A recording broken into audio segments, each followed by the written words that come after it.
Hi everyone, Michael P. Spradlin, back with Chapter 5 of The Youngest Templar, Keeper of the Grail.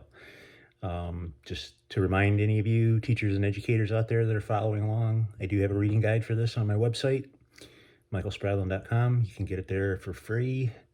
I do know that this book has been used in some curriculum, so I haven't ever looked, but there's probably something on Teachers Pay Teachers if you want to go that route. But anyway, I hope everyone is doing safe. I hope we're remembering to be kind to each other.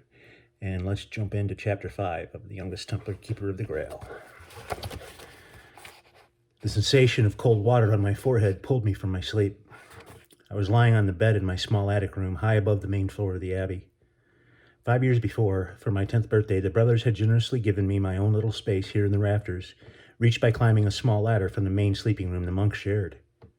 It was lighted only by a small circular window at the peak of the roof, with barely enough room for me to stand, but it was my own space, and I cherished it. Brother Tuck was bathing my head with a cold cloth. I was not fully awake, but I heard voices as I drifted in and out of consciousness. This is unacceptable. I won't allow him to leave unless I can be sure of his safety, I thought I heard the abbot say in an angry voice. I know, but we've discussed it already, and you've agreed he will be safer with me, said a voice I didn't quite recognize. Then I fell asleep again, hoping the next time I woke up, I wouldn't be so sore. When I opened my eyes again, Brother Tuck smiled at me, and I saw the abbot speaking to Sir Thomas standing nearby. I tried to remember what I'd heard them talking about, but found I couldn't. After what that reprehensible Sir Hugh has done, I am not sure. Sir Thomas raised his hand to interrupt. Father, Sir Hugh is not the threat we need to concern ourselves with. Leave Sir Hugh to me. They noticed I was awake. Tristan, how are you feeling? The abbot asked. I'm fine, Father, I answered.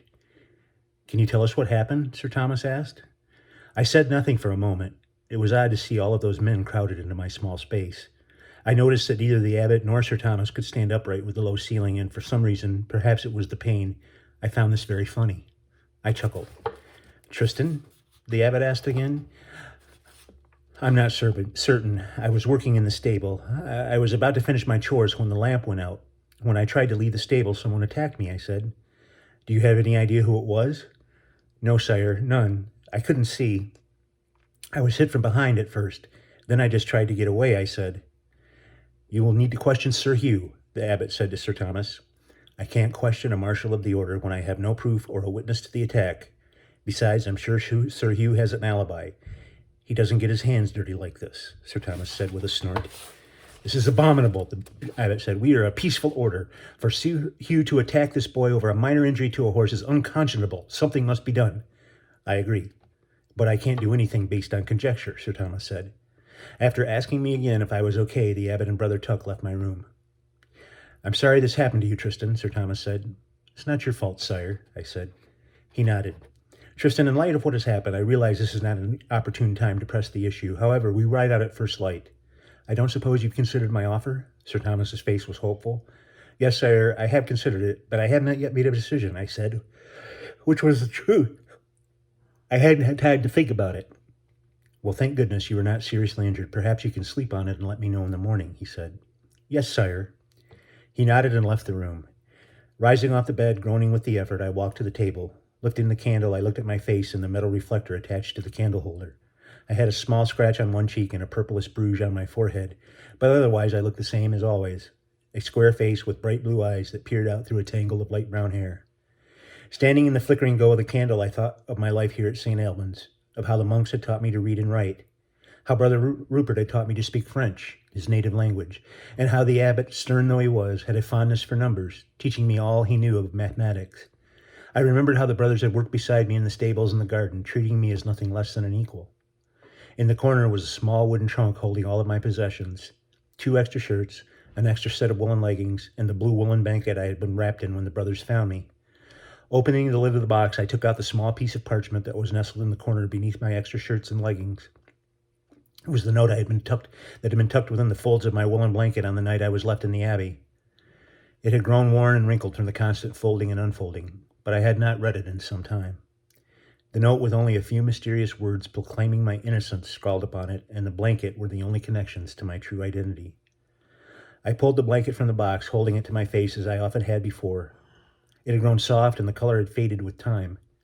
As a young boy, I had tried to memorize the smell, wondering if the blanket still held the scent of my mother or father. There was a time that I believed if I were ever to find my parents, I would be able to recognize them from that smell. But now it held no scent at all. It was merely an old blanket, tinted blue and loosely woven and tattered along the edges, with a small triangle at one corner torn away. It was the simple and worn wrap of a peasant. But it was mine. Returning the blanket to the box, I blew out the candle. I did not know if Sir Thomas and his knights could take me to places where the answers to my questions could be found. Who was I? Brother Rupert, who was I? Did my parents still live? Why did they abandon me? Those were the things I yearned to know, and I knew that I would never find them here. Deep into the night, I tossed and turned until I felt my eyes grow heavy and sleep overtook me. At first light, the Templars were ready to leave. Astride their horses, they sat in the courtyard of the abbey waiting for me. The brothers stood on the steps as I came through the door. I had tied my belongings into a roll, fitting it about my neck so that it hung at my side. I had slept fitfully, still unsure of my choice, but in the end decided I must take this opportunity. The brothers would say it was God's will, but I felt it was my own, and thought that unless I at least tried to find the answers I sought, I would never know peace. I knew Sir Thomas and Sir Hugh standing at the head of the column of riders. They spoke in hushed tones, but appeared to be arguing. Sir Hugh finally threw his hands up as he shot me a nasty look, then went to his horse. I guess that he had just learned I would be accompanying the regimental and was not happy at the news. Sir Thomas just smiled and nodded at me, and he too mounted up. The abbot's brow was furrowed, and his dark eyes gazed intently at me. Brother Rupert beamed and put his hands together in front of him, and I could hear him murmuring a prayer. I found that comforting, assuming as I was that I would need all the prayers I could get on this journey. I ambled generally down the steps, still sore and stiff, but suffering no permanent damage from the previous night's attack. "Tristan," the abbot said, "it would seem you have made a decision." "Yes, Father. I've decided to accept Sir Thomas's offer and accompany the knights to the Holy Land." "Are you sure you feel well enough to travel?" he asked. "Yes, Father, I feel much better. I was not seriously hurt," I said. "I see." The abbot was quiet for a moment as he considered me. Then he gave me a rare smile. "We knew this day would come," he finally said. "Admittedly, we did not expect it to happen so soon, but we realized that someday you would leave us. This is a sad day for St. Albans." I was moved by the abbot's words. "Thank you, Father," I said. Brother Rupert stepped forward, holding out a small leather pouch. Taking it, I could hear the clink of coins and feel the weight of them in my hand. "It's only a few crosslets," he said. "We took up a collection amongst the brothers. You might need some essentials when you reached over. This isn't much, but it should help." I was too moved to speak. The brothers had all taken vows of poverty, and any money they earned went directly to the abbey. This collection must have come from the treasury. This likely explained the pained look on the abbot's face. "Brother Rupert," I said, I appreciate the thoughtfulness, but I cannot accept this." I started to hand it back to him, but his hands closed over mine, keeping the purse clutched in my hands. "Tristan, you are one of us. We would not send a brother out into the world empty-handed.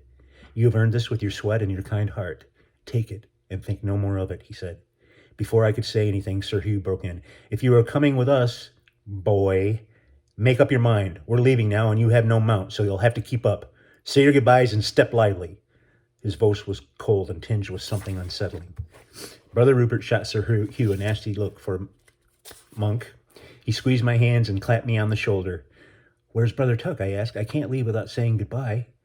Just then I heard a commotion to my left and turned to see him coming around the side of the abbey, leading Charlemagne, one of our POW horses. Charlemagne wore the ancient saddle that the brothers used on occasion. Brother Tuck beamed at me as he led the horse to a stop before me. "This is the last of our gifts," said Brother Rupert. "He will get you to Dover. Slowly, but you should be able to keep up. There you can leave him at the stable on the grounds of St. Bartholomew. The priest will care for him until our next trip there." I looked at the abbot, who nodded his approval. Brother Tuck smiled, grasping me in a tremendous bear hug that took me off my feet. He set me down, taking my face in his giant hands, kissing me on each cheek. I would miss him most of all. Though he could not hear or speak, Brother Tuck had an uncanny ability to learn and know what was going on about him. He understood I was leaving, and his gesture of kindness touched me deeply. I looked at the rest of the brothers. They were my family. "Goodbye. I will miss all of you. I promise I'll return someday. Soon, I hope." With that, Brother Tuck boosted me onto the back of Charlemagne. As I settled into the saddle, he handed me the reins. Sir Hugh gave the command to move out.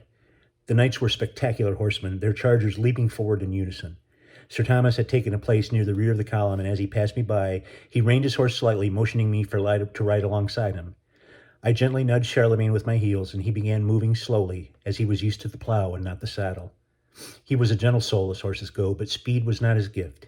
I had my work cut out for me to keep up with the war horses of the regimento. This docile horse, carrying me away to a new life, was my last gift from the hearts of the finest men I'd ever known.